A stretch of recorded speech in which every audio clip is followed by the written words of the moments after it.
Audio Jungle.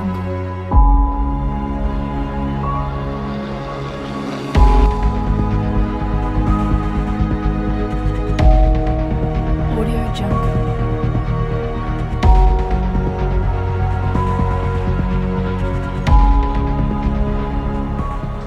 Donc je suis avec le maire des Mureaux, M. François Guéret. Étant qu'élu chargé de ces syndicats aussi, quel est aujourd'hui l'intérêt de cette fête de l'air? Écoutez, intérêt à 3 niveaux. Premièrement, c'est rappeler la tradition du territoire. Comme ça fait 100 ans que nous sommes liés à l'espace et à l'air, avec Mermoz, avec Jacqueline Auriol, avec Ariane. Et je pense que c'est important de le faire. Deuxième point, c'est aussi nous démontrer qu'à 40 km à l'ouest de Paris, il y a de nombreuses manifestations qui se font. Et peut-être aujourd'hui, il va y avoir 20 000 personnes qui vont venir. Et c'est que les Mureaux et la Seine-Aval, ce n'est pas toujours ce que l'on dit.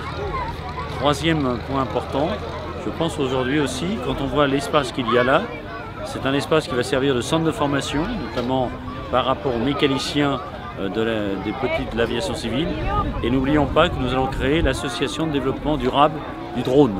Et donc c'est aussi démontrer qu'il y a le passé, il y a aujourd'hui, il y aura demain. Donc c'est un territoire qui a plein d'avenir et des compétences. Écoutez, c'est un territoire, vous n'êtes pas sans savoir que nous allons peut-être nous regrouper demain avec 400 000 habitants. Nous avons la chance d'être au centre de Seine-Aval et nous serons certainement le territoire de l'intelligence, de la mobilité et de l'efficacité énergétique. Demain, nous pourrons créer peut-être une académie de la transition énergétique. Très bien.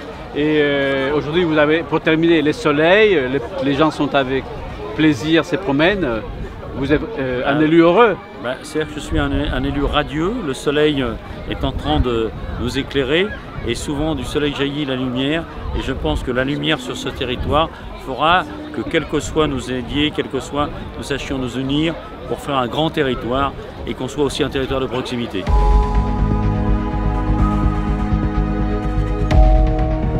Audio Jungle.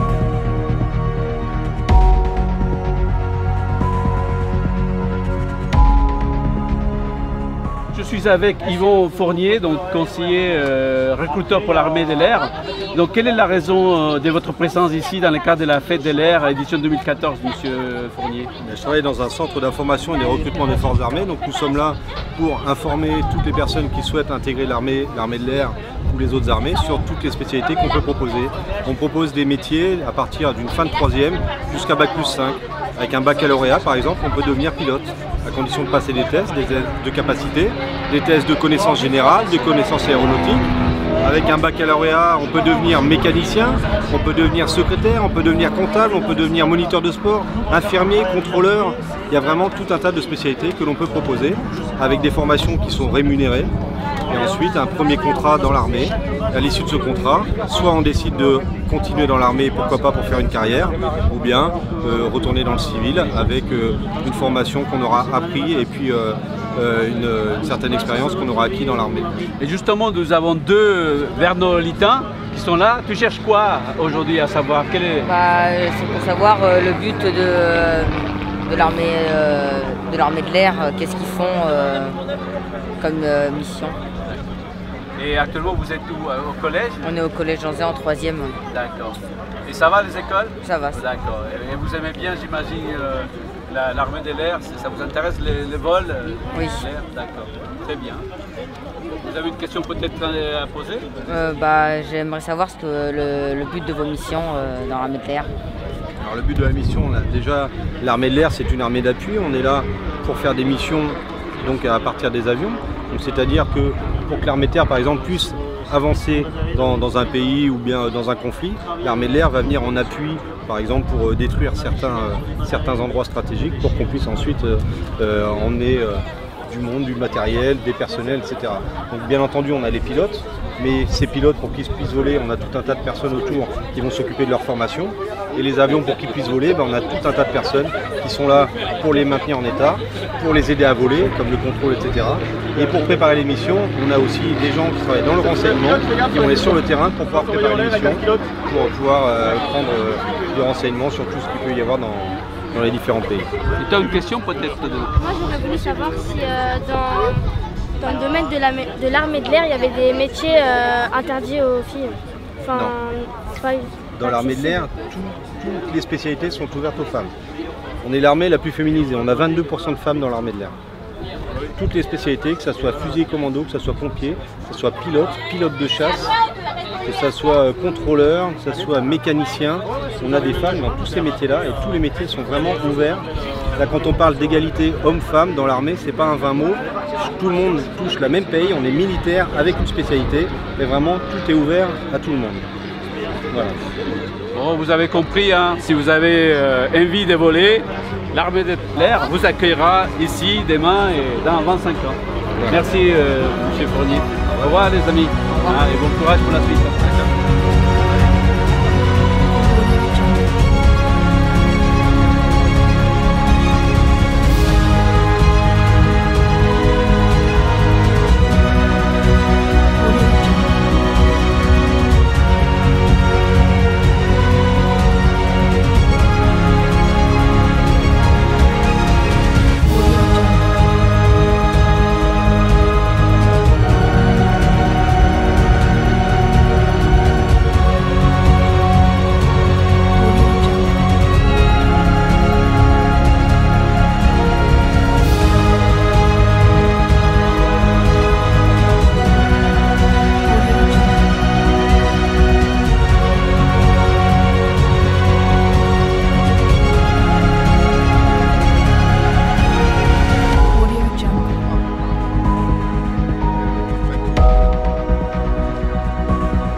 Quelle est la raison principale pour être ici présent dans le cadre de la Fête de l'air, édition 2014?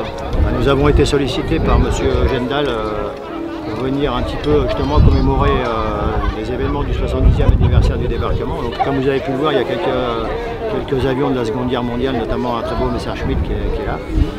Donc nous sommes venus avec nos amis des Luftau qui représentent une unité de flak allemande.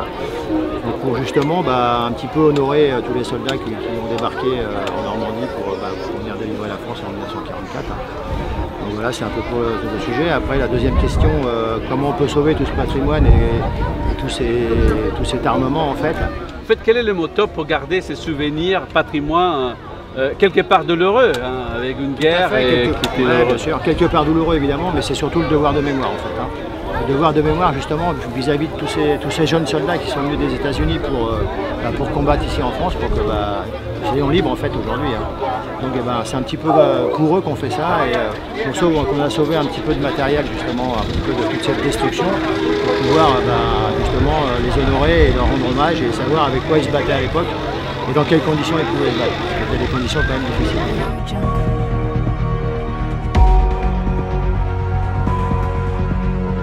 Je suis avec Francis Winiz, donc un des aujourd'hui dessinateurs de cette belle collection Bogdani. Bonjour, merci de nous répondre à une question simple. Quel est l'accueil du public aujourd'hui par rapport à cette journée dans laquelle vous donnez un peu une dimension des rêves? Le rêve, il est là dans la réalité aussi. Hein. Donc il y a beaucoup de monde, et, des jeunes, des adultes, des moins jeunes, et c'est vraiment très très sympa. D'accord. Et la réaction du public par rapport à votre travail, vous reconnaissez votre public, il revient vers vous? Oui, j'en ai quelques-uns qui reviennent. En plus, j'ai travaillé à côté, donc il y a pas mal de collègues aussi qui sont passés me dire bonjour, donc fort sympathique. D'accord. Bon, un dernier message. Quand c'est les prochaines éditions des Bogdani? Alors, le prochain album de la série Mère sortirait normalement pour le Salon du Bourget l'année prochaine, en juin 2015. Donc rendez-vous pour les grands amateurs des Bogdani et avec évidemment Francis Denis qui est un Trélois qu'on admire et on respecte. Oh, merci beaucoup. Merci à vous. Au revoir.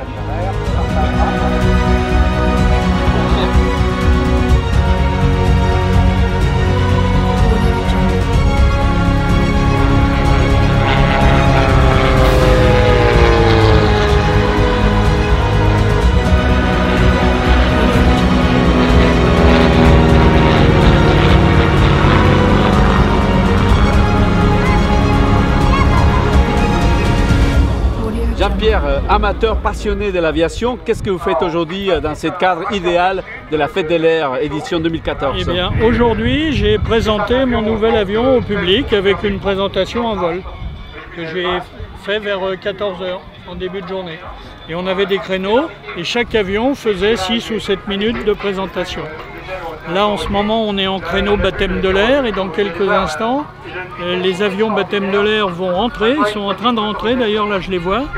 Et ensuite, on reprend la présentation en vol de la démonstration. Voilà. Donc, vous étiez parmi ceux qui faisaient de looping et compagnie tout à l'heure. Absolument. Voilà. Et vous étiez satisfait du rendu de votre appareil?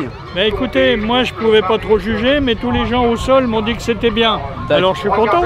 Alors, posons la question justement à Jean-Paul, en tant qu'observateur de l'avion de Jean-Pierre. Vous avez pensé quoi, Jean-Paul? Il n'a peut-être pas vu.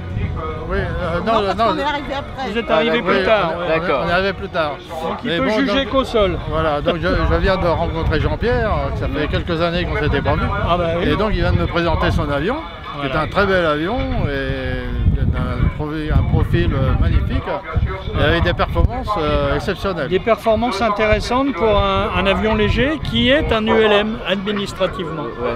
L'intérêt des ULM modernes, c'est qu'on a rattrapé les performances des avions et surpassé. En plus, on fait moins de bruit, on consomme moins et de l'essence sans plomb. On pollue moins. Et vous faites ça ici, si j'ai bien compris, nous au Muro et à Verneuil. Section locale du RSA. Le RSA est le réseau du sport de l'air. Et nous avons nos 3 hangars. On est en association, on est 35 à peu près. Ouais. Et on construit nos avions.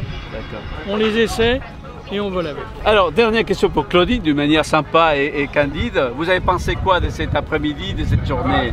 C'est une après-midi formidable. Hein, et puis moi, j'ai été émerveillée par les prestations des avions, enfin des présentations en vol. Mais bon, les baptêmes de l'air aujourd'hui c'est bien pour les clubs, mais pour les gens qui veulent en faire, il faut venir les autres jours, on est moins chargé. Voilà. Donc le message c'est étaler les baptêmes de l'air dans la... Venez quand vous voulez, tous les jours sauf le lundi, à l'aéroclub Roger Janin au bout et il y a des baptêmes toute l'année. Très bien, un message pour tous les lecteurs et internautes des web télé de Rive. Aujourd'hui évidemment.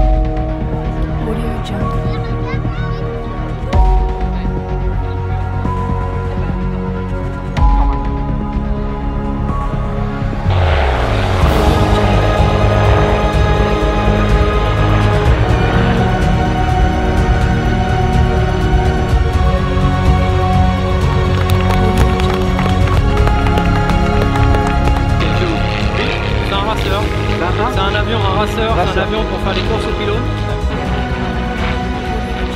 Je suis avec monsieur Trouchot, vous venez de faire une super démonstration avec votre avion. Merci beaucoup. Quel est le nom de cette belle C'est un Cassut.